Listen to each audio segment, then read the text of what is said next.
네, 국민 여러분, 새해 복 많이 받으시기 바랍니다.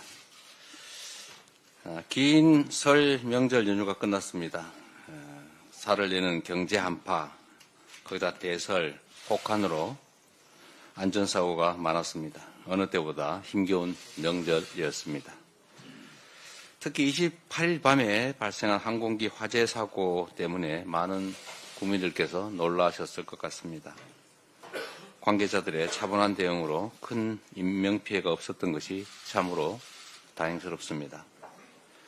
안전은 국민의 삶과 직결되어 있습니다. 돌다리가 아니라 쇠다리라도 두들기고 건너는 그런 경각심이 필요합니다. 국민을 위한 안전점검 또 안전대비로 인명피해 없는 안전한 대한민국을 꼭 만들어야 되겠습니다.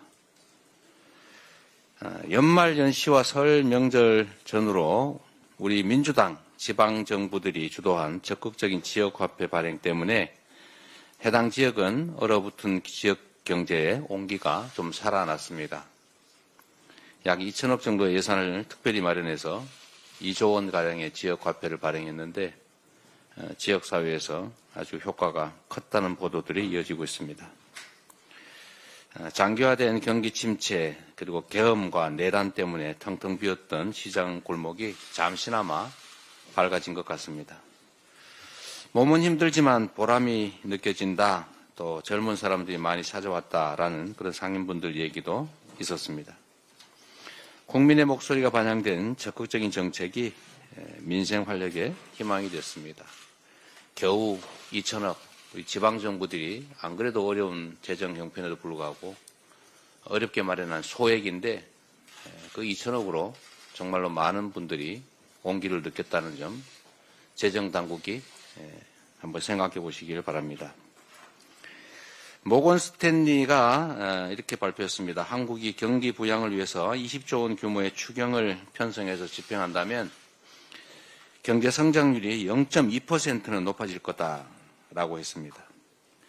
민생 경제를 살릴 추경 그리고 민생의 온기를 불어넣을 민생지원금이 꼭 필요한 상태입니다. 민생지원금의 차등 지원, 선별 지원 다 괜찮습니다. 만약에 정부나 여당이 민생지원금 때문에 추경 못하겠다 이런 태도라면 우리 민생지원금 포기하겠습니다. 뭐 효과만 있다면 민생지원금 아닌 다른 정책인들 무슨 상관이 있겠습니까? 효율적인 민생지원 정책이 나온다면 아무 상관없으니 어떻게 해서든 추경을 신속하게 편성하기를 다시 한번 권고드립니다.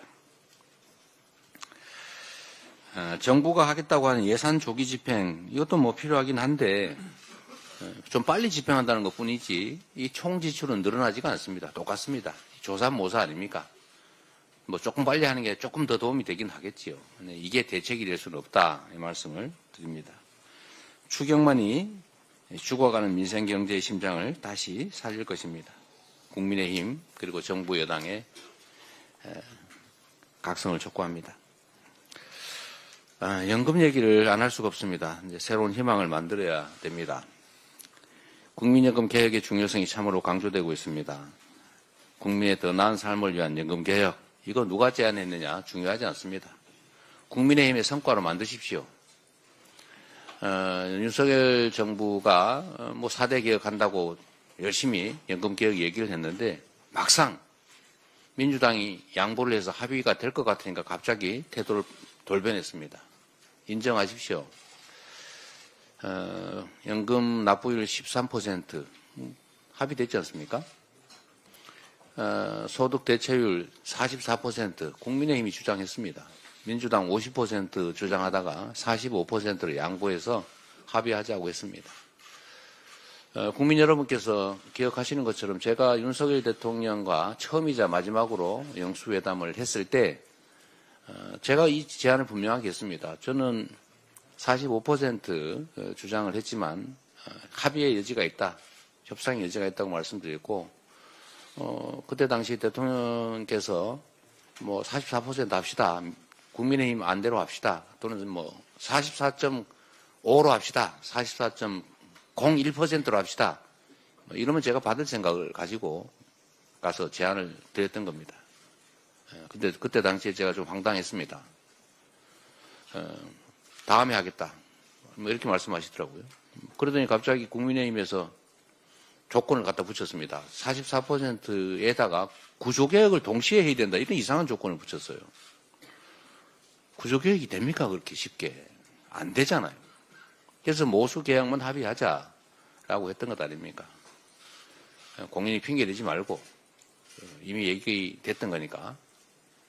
그때 당시에 국민의힘이 제안했던 44% 정도 선에서 우리가 1% 간격이 있습니다. 44냐 45냐. 그것 차이 때문에 안 하는 것보다는 저는 불만스럽지만 하는 게 낫다고 생각합니다.